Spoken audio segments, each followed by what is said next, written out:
They say revenge is a dish best served cold. But sometimes the most satisfying revenge is served at exactly 98.6 degrees.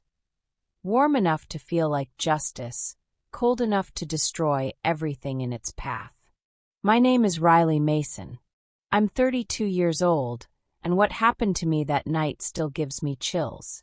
Not because I was the victim, but because I discovered just how dangerous I could be when someone pushed me too far. I smoothed my black cocktail dress one final time as I walked through the doors of Meridian's, the upscale bistro where my husband proposed 5 years earlier. The hostess smiled and led me to our usual corner table, the one with the perfect view of the city lights. Tonight was supposed to be our anniversary dinner. I'd spent hours getting ready, choosing the perfect outfit, hoping maybe we could salvage whatever was left of our marriage. Derek was 23 minutes late, but that had become his signature move. Always busy, always important, always somewhere else. I ordered a glass of wine and watched other couples, sharing intimate conversations across candlelit tables. That used to be us. I could still remember our first anniversary here, how Derek couldn't take his eyes off me, how he whispered that I was the most beautiful woman he'd ever seen.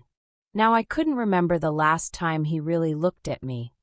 Actually looked at me, not through me like I was furniture. The restaurant door opened and Derek walked in, but my heart sank immediately. He wasn't alone. Behind him walked Marcus and Jake, his college buddies who treated me like an inconvenience at best. And trailing behind them like she owned the place was Sophia Chun, Derek's so-called administrative assistant, with her perfectly styled hair and a designer dress that cost more than most people's monthly rent. This was supposed to be our private celebration. Why were they here? Derek spotted me and approached with the biggest smile I'd seen from him in months. But something about that smile made my skin crawl. It wasn't warm or loving. It was predatory, like a shark circling wounded prey. "Riley," he announced loudly enough for half the restaurant to hear. "So glad you could make it to our little celebration." "Celebration?" I asked, genuine confusion creeping into my voice. "Derek, what's going on? Why is everyone here?" Marcus and Jake pulled up chairs around our intimate table for two. Sophia sat down right next to Derek, so close their shoulders touched. Her smile was arctic, all teeth and no warmth. "Well, sweetheart," Derek said, reaching into his jacket with theatrical flair. "I have a special anniversary gift for you." He placed a thick manila envelope on the table between us. My hands trembled as I opened it, and the words at the top of the legal documents hit me like a physical blow. Petition for dissolution of marriage. Divorce papers. On our anniversary. In the restaurant where he proposed.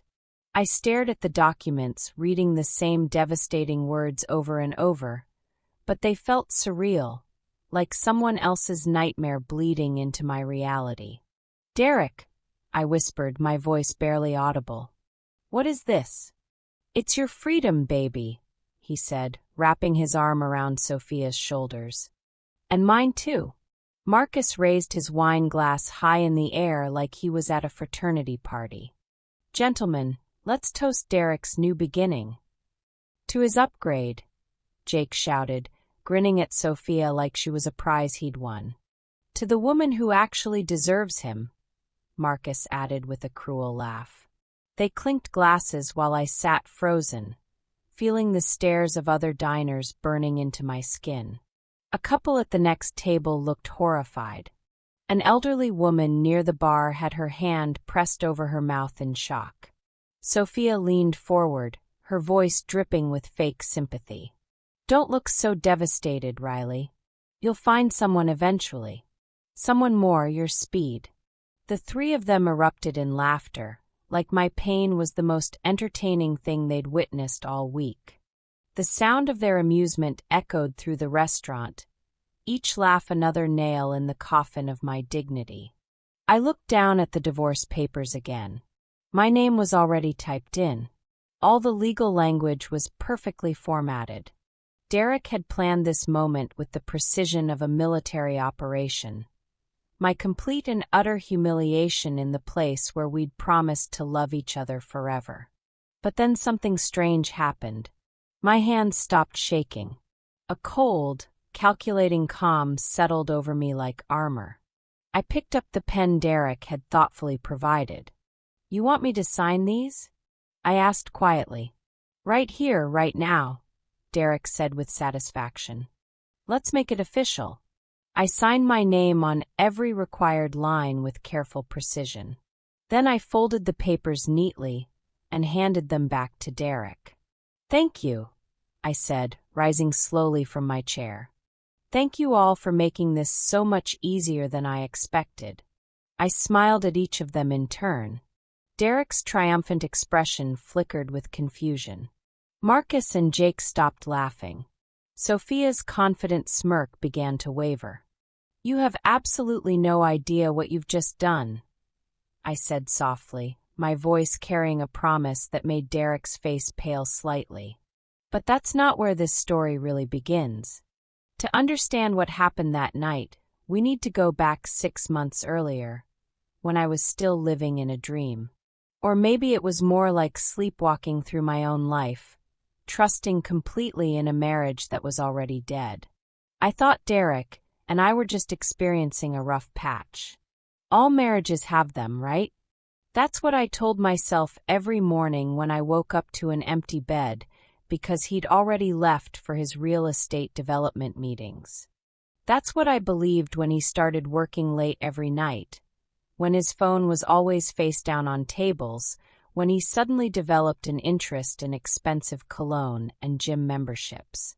It was a Tuesday morning in March when my entire world shifted on its axis. Derek had rushed out the door, mumbling something about an early investor meeting. In his haste, he'd left his phone on our kitchen counter, buzzing insistently next to his half-eaten breakfast. I almost didn't look. I should have just called him to come back for it. But the phone kept lighting up with message after message. And what if it was an emergency? The first text message I saw made my blood turn to ice water. "Can't wait to see you tonight, baby. Same hotel as always. Zoxo." Then another, "Last night was incredible. I love you so much." And another, "When are you going to tell her? I'm tired of hiding." The messages were from Sophia, sweet, helpful Sophia, who always asked about my work at company parties and complimented my dresses. The woman who'd been sleeping with my husband for God knows how long. I sat down at our kitchen table with shaking hands and scrolled through months of evidence. Months of love messages, photos of romantic dinners at restaurants I'd never been to, pictures of Sophia wearing expensive jewelry I'd never seen Derek buy. They talked about me sometimes in their messages. Derek called me clueless and boring. Sophia referred to me as dead weight and asked repeatedly when he was going to take out the trash. But the most devastating part wasn't their cruelty. It was how genuinely happy they seemed together. How in love. They talked to each other the way Derek used to talk to me before marriage became routine, before I became invisible. I heard Derek's car in the driveway and quickly replaced his phone exactly where he'd left it. When he came back inside, I was upstairs brushing my teeth like nothing had happened. "Forgot my phone," he called out cheerfully. "Thanks for not snooping, babe." I watched him in the bathroom mirror as he checked his messages downstairs. He was actually smiling as he read Sophia's texts. Then he came upstairs and kissed my cheek like the perfect, loving husband. "Have a great day at work," he said. "I'll be late tonight. Big client dinner." Another lie. I knew exactly where he'd be and who he'd be with. That day at my marketing agency, I couldn't focus on anything. My assistant kept asking if I was feeling okay. All I could think about were the signs I'd been too trusting to recognize. The late nights that became normal. The mysterious charges on our credit cards for hotels and restaurants. The way Derek had started working out and buying new clothes. The phone calls he took in private. I'd made excuses for everything because I loved him and wanted to believe the best. What an absolute fool I'd been. That evening, I waited in our living room for Derek to return from his fictional client dinner. I'd spent the day thinking and planning. I couldn't just confront him with what I'd discovered. He'd lie, manipulate, maybe even turn it around on me somehow. And then what? A messy divorce where I'd look like the paranoid, jealous wife while he played the victim. No, I needed to be smarter than that. When Derek came home at nearly 1 a.m., reeking of perfume that definitely wasn't mine, I pretended to be asleep. He slipped into bed quietly, probably congratulating himself on his discretion. The next morning, I made his favorite breakfast and asked about his client dinner with a bright, supportive smile.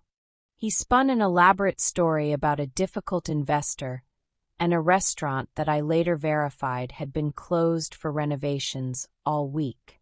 I nodded and believed every word. At least, that's what he thought. But inside, I was already transforming into someone I didn't recognize. Someone calculating, patient, and absolutely determined to discover the full scope of Derek's betrayal. The next few weeks turned me into a detective in my own home. By day, I remained the devoted wife, making Derek's favorite meals and asking about his work. By night, when he was out with Sophia, I became an investigator uncovering the truth about my own life. I started with our shared computer. Derek had always been careless with passwords, using the same one for everything. Our wedding date, how romantic. Within hours, I had access to his email accounts, banking information, and social media profiles I didn't even know existed. What I discovered made me physically sick. Derek hadn't just been cheating on me. He'd been systematically stealing from me. Our joint savings account, the money we'd carefully saved for our dream home, had been slowly drained over the past year. Small amounts at first, then larger chunks. Money that was supposed to build our future was funding hotel rooms and expensive dinners with his mistress. But the financial betrayal was even more extensive than I'd imagined. Derek had opened multiple credit cards in both our names without my knowledge. Cards I'd never seen, with balances I'd never authorized. He'd been financing his double life with my credit, and when everything collapsed, I'd be legally responsible for every penny. I printed everything: bank statements, credit reports, email conversations. I bought a fireproof safe and hid it in my office at work, methodically building an archive of Derek's financial crimes. The emails between Derek and Sophia revealed an even more sinister plot. They weren't just planning romantic getaways. They were planning my complete destruction. "She's so trusting," Derek had written. "She signs whatever I put in front of her without reading it. By the time I file for divorce, everything will be legally protected." Sophia's response made my hands shake with rage. "Perfect. She doesn't deserve any of it anyway. You've worked so hard while she just coasts along in her little marketing job. Can't wait until she's completely out of the picture." They had mapped out my annihilation in detail. Derek was going to claim I was mentally unstable, that I'd been making reckless financial decisions and behaving erratically. He'd already started spreading rumors to his friends and family that I was becoming difficult to live with. His mother had been planting seeds at her country club that I was having some kind of breakdown. Derek's late nights weren't just about the affair. He'd been meeting with divorce attorneys, financial advisors, even a private investigator to dig up dirt on me. They were building a comprehensive case to ensure I walked away from our marriage with absolutely nothing. The level of premeditation was breathtaking. The man I'd loved and trusted had been methodically plotting my destruction for months, maybe even longer. But Derek had made one critical miscalculation. He'd completely underestimated me. I called in sick to work and spent the entire day at the public library, researching divorce law and financial fraud. I learned about hidden assets, about protecting yourself when your spouse is actively trying to destroy you, about building a case for financial misconduct. I filled a composition notebook with information, writing everything in a code I'd developed in case Derek found it. That evening, I cooked Derek's favorite dinner, herb-crusted salmon with roasted vegetables. He came home in an unusually good mood, probably because his day with Sophia had gone particularly well. "This smells incredible, babe," he said, kissing my forehead with practiced affection. "You're the best wife a guy could ask for." The lies flowed so effortlessly from him now. I wondered if he'd always been this skilled at deception, or if Sophia had taught him new techniques.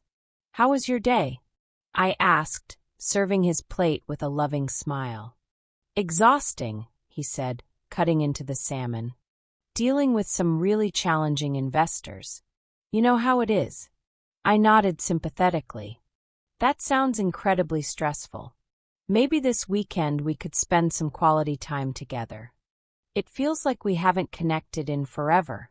Derek's face flickered with something, guilt, annoyance, or maybe just irritation at having to maintain the charade.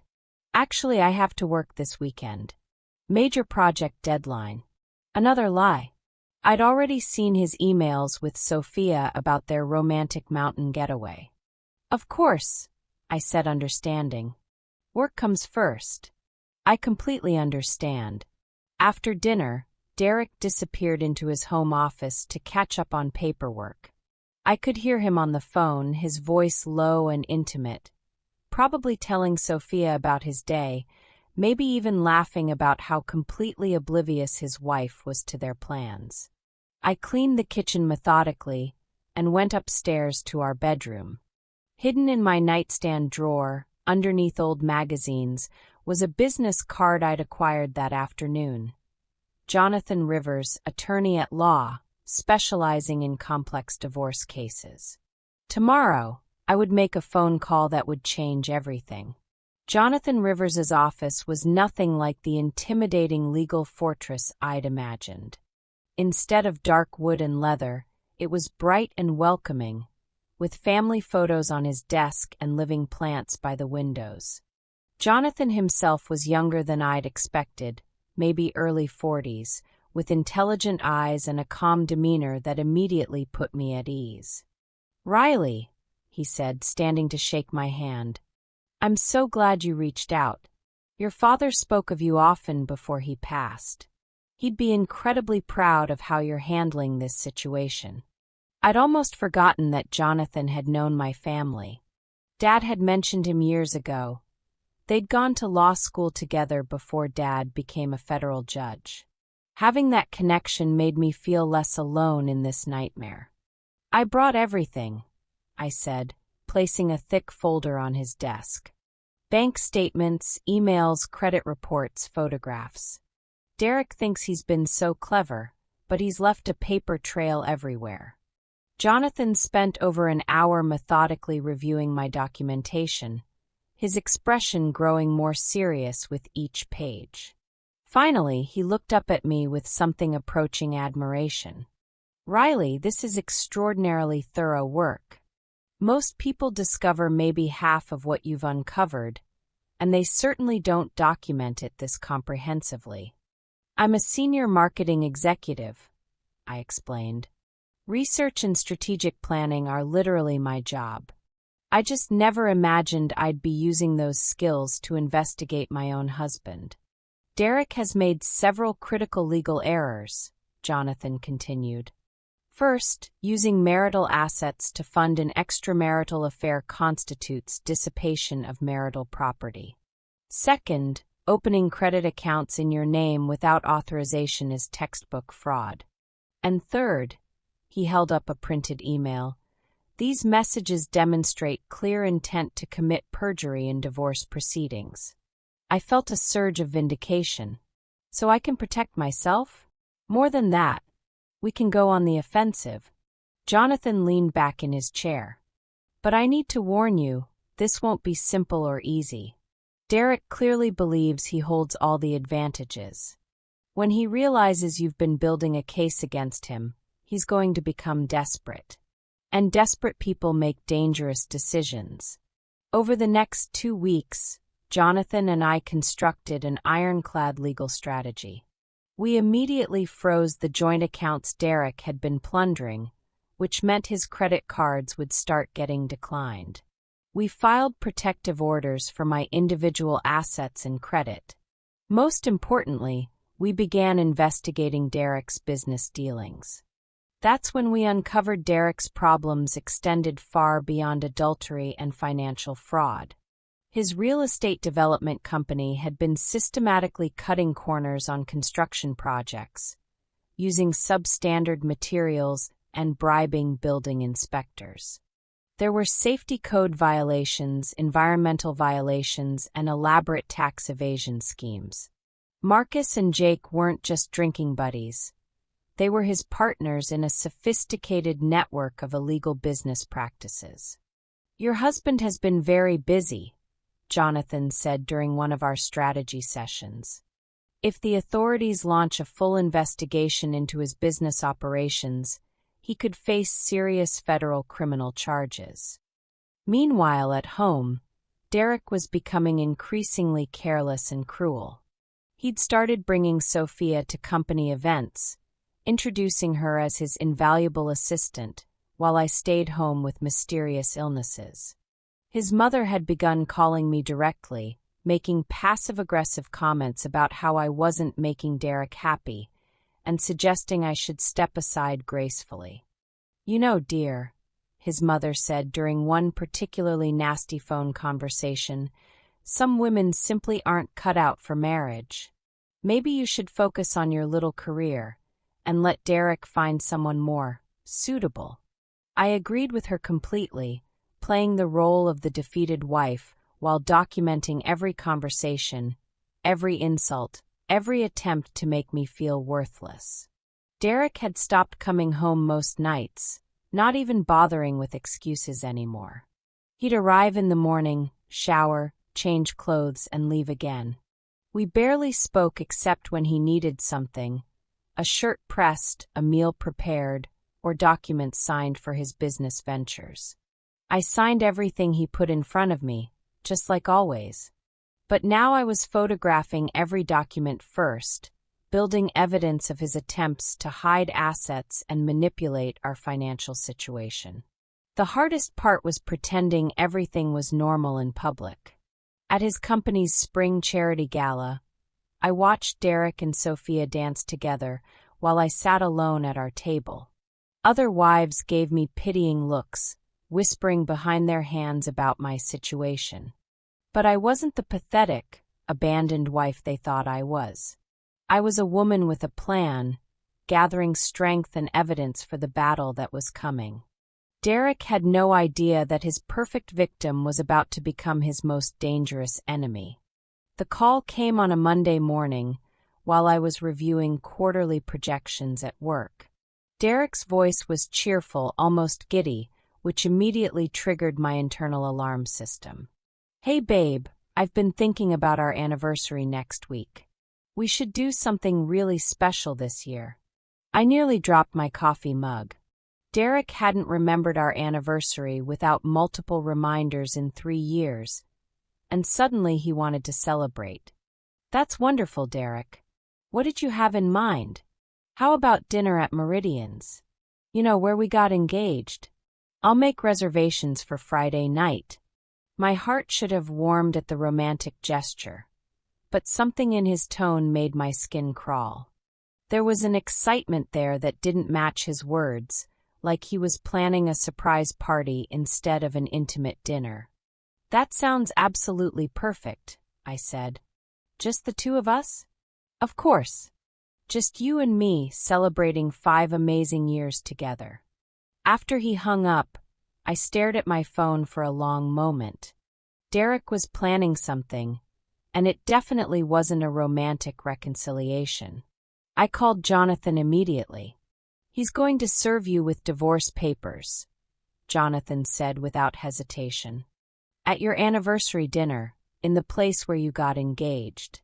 He thinks it's poetic justice. The sheer cruelty of it took my breath away. How can you be so certain? Because I've seen this pattern before. Narcissists love grand gestures that make them feel powerful and in control. He wants to humiliate you publicly, probably thinking it'll make you more likely to accept whatever settlement terms he offers out of sheer embarrassment. That afternoon, I did something I'd never done in our entire marriage. I called in sick and drove to Derek's office building. I parked across the street and waited. Sure enough, at exactly 3 p.m., Derek and Sophia walked out together, heading to an upscale cafe 2 blocks away.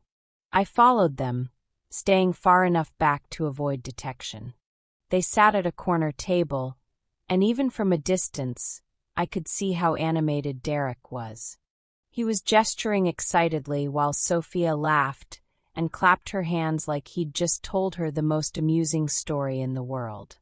I couldn't hear their conversation, but Derek's body language told me everything I needed to know. He was describing his big moment in detail, probably explaining exactly how he planned to destroy me at our anniversary dinner. That evening, Derek came home with flowers, cheap grocery store roses, not the expensive arrangements he used to bring me. He was practically vibrating with anticipation. "I can't wait for Friday," he said, kissing my cheek with theatrical affection. "It's going to be a night you'll never forget." He had absolutely no idea how right he was. The rest of the week passed in a blur of final preparations. Jonathan and I met daily, refining our strategy. We'd already filed my divorce petition, but we were holding it in reserve, waiting for the perfect moment to serve Derek. "The key is timing," Jonathan explained. "Let him think he's completely won. Let him get comfortable and overconfident. And then we strike with everything we have." I spent Wednesday afternoon at the bank, moving my personal assets to new accounts Derek knew nothing about. I also had a long conversation with my boss about taking extended time off. I had vacation days accumulated, and I had a strong feeling I was going to need them. Thursday night, Derek was so excited he could barely contain himself during dinner. He kept checking his phone and grinning to himself. At one point, I caught him texting someone, probably Sophia, probably sharing his anticipation for tomorrow's big performance. "You seem unusually happy," I observed, cutting into my chicken. "Just looking forward to tomorrow night," he said with barely contained glee. "I have a feeling it's going to change absolutely everything."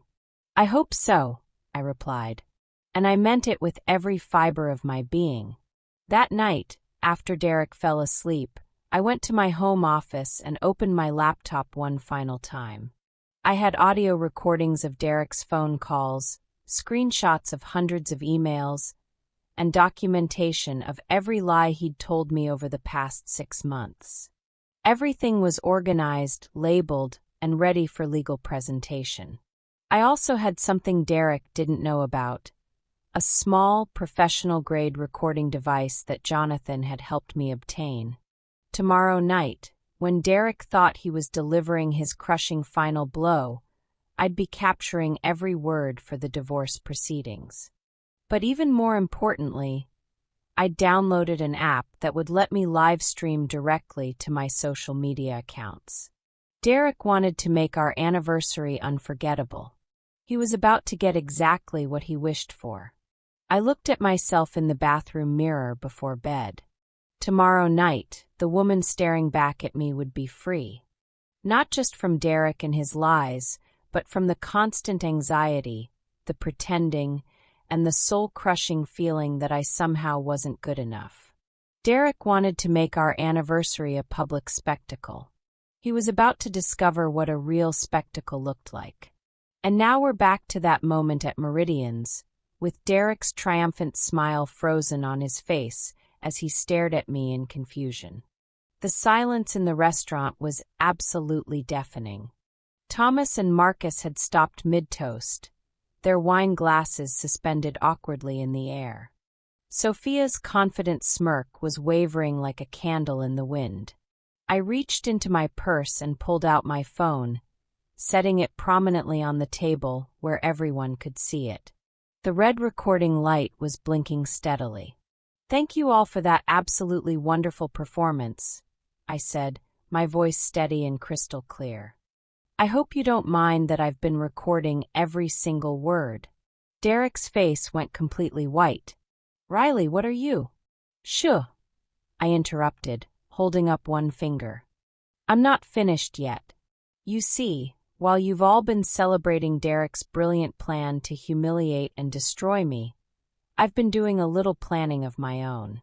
I reached into my purse again and pulled out a thick manila envelope, placing it deliberately next to the divorce papers Derek had given me. "These are my divorce papers, Derek. Filed 3 days ago with the family court. Unlike yours, mine includes some very interesting attachments." Thomas leaned forward, his face suddenly serious. "What kind of attachments?" "Well, let's see," I said, opening the envelope and spreading documents across the table like playing cards. Bank statements showing Derek's systematic theft of marital assets to fund his affair. Credit card applications he forged with my signature. Email conversations between Derek and Sophia planning to commit perjury in divorce proceedings. Sophia's face had transformed from confident to terrified. "You can't prove anything," she whispered. "Actually, I can prove everything." I pulled out my phone and scrolled through screenshots. "Here's an email from you to Derek dated last month. Can't wait until that pathetic wife of yours is completely out of the picture. Make sure she doesn't get a single penny." And here's Derek's response. "Don't worry, baby. I've got it all figured out. She'll be lucky to keep her car when I'm finished with her." Marcus was slowly backing his chair away from the table. "Look, Riley, we didn't know about any of this." "Oh, but you did know," I said, turning to face him directly. "You knew about the affair. You knew about the financial fraud. And you definitely knew about Derek's illegal business practices." The color completely drained from Thomas's face. "What business practices?" I smiled and pulled out another set of documents. "The building code violations, Thomas. The bribed inspectors. The substandard materials you've all been using in your construction projects. Did you really think no one would eventually notice?" Derek was gripping the edge of the table so hard his knuckles had turned white. "You can't prove any of that. Actually, I can prove all of it." I arranged more papers on the table. "I've been in contact with the City Building Department, the Environmental Protection Agency, and the IRS. They're extremely interested in your business records, Derek. Especially the ones you thought you'd hidden so cleverly." I stood up slowly, savoring the look of absolute panic spreading across their faces like wildfire. "You see, while you were all so busy planning my destruction, you forgot one very important thing. I'm not the helpless little wife you thought I was. I'm a senior marketing executive with a business degree and a talent for strategic research. And I've spent the last 6 months researching every single one of you." Sophia was crying now, her mascara creating dark rivers down her cheeks. "Derek, you said this would be easy. You promised me she was stupid." "I was never stupid, Sophia.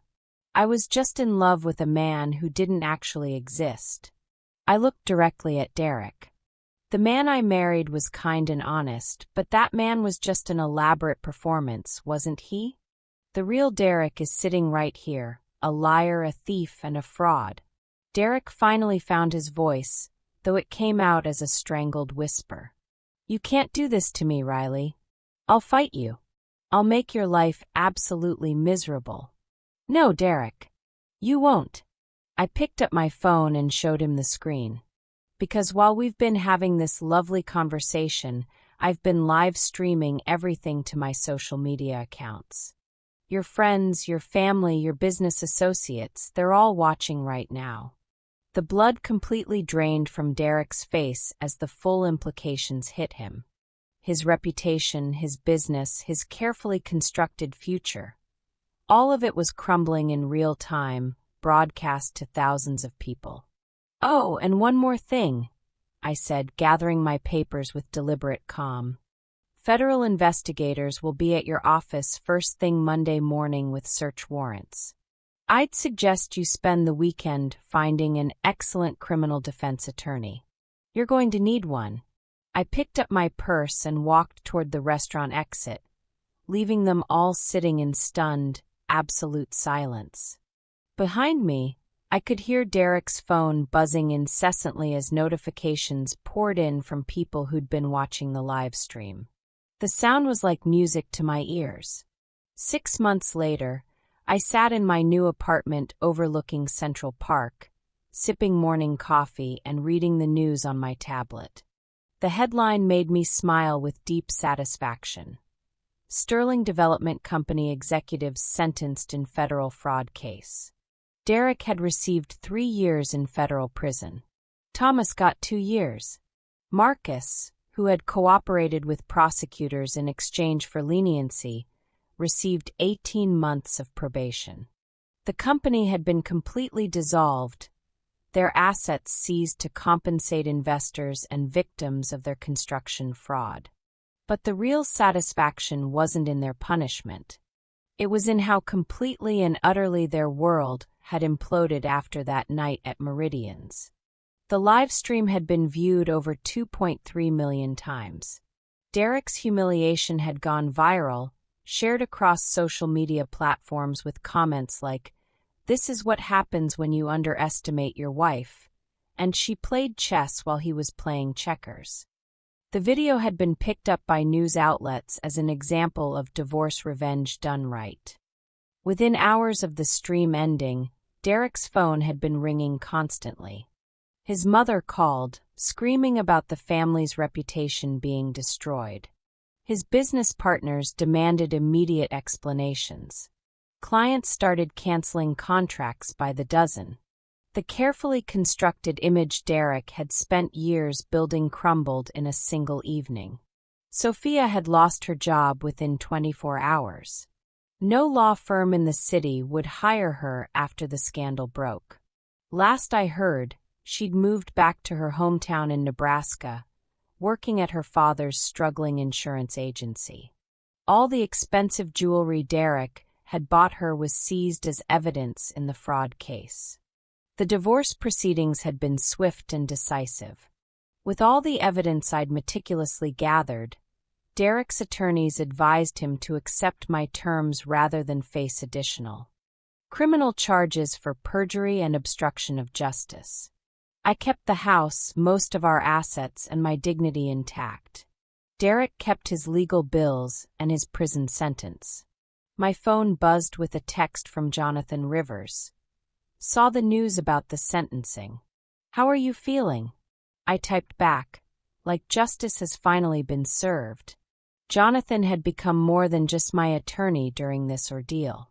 He'd become a trusted friend, someone who understood what I'd endured and genuinely respected how I'd handled it.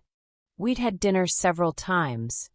Nothing romantic, just 2 people who'd discovered they enjoyed each other's company and shared similar values. My career had absolutely flourished in the aftermath. The publicity from the divorce had actually helped my marketing firm.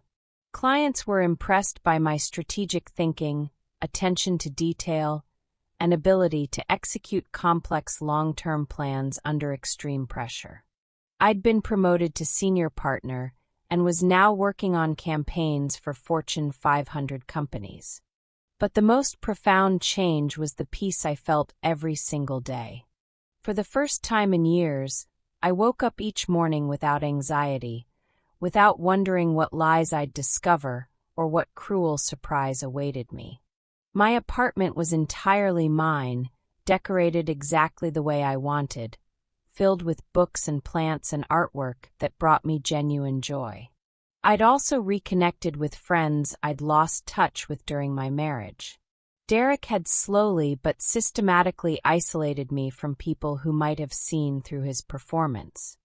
Now I hosted dinner parties and took weekend trips and had long, honest conversations with women who understood exactly what I'd been through. My phone rang, interrupting my peaceful morning thoughts. It was my sister calling from Portland. "Riley, I just saw the news about Derek's sentencing. How are you doing with everything?" "I'm better than good," I said, and meant it completely. It feels like the final chapter of a really terrible book closing forever. "I'm so incredibly proud of you," she said, her voice thick with emotion. "The way you handled everything, the way you fought back with such intelligence and strength. Dad would have been so proud too." After we hung up, I walked to my window and looked out at the park below. Couples were walking hand in hand along the paths.